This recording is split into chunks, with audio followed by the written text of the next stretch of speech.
How do I respond to someone who says that all personality should be measured on a continuum? That one is for John.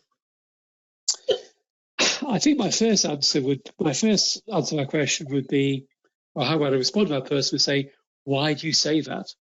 But let's try digging in a little bit deeper. So I think this actually links back to this sort of thing that Quay was talking about just a minute ago. If you think of where a lot of psychology, where academic psychology in particular has come from, it's come from a place of measuring things. And if you want to measure things like height or weight, you put it on a continuum. It's a scale from 0 to 100 or whatever it happens to be. And a lot of academic psychology has come from that background.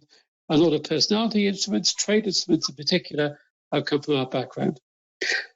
And that's great if you want to measure something using a test. But actually, human beings don't typically operate in that way. Human beings actually find it more difficult to think of things in terms of scales versus here or there. We're categorizing creatures. We actually quite understand and quite like to use categories.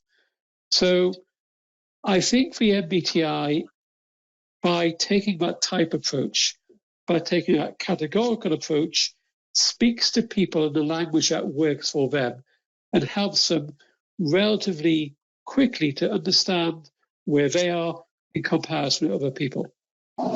Much more so than a trait questionnaire. Trait questionnaires have their place, obviously. They're really useful in selection.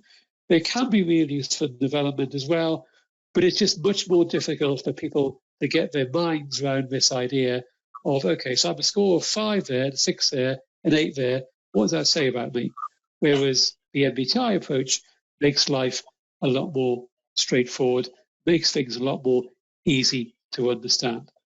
So yes, of course, you can measure personality continuum, but it's not the only way. And I think both the trait approach and the type approach both have their place in helping people to understand themselves a little bit better.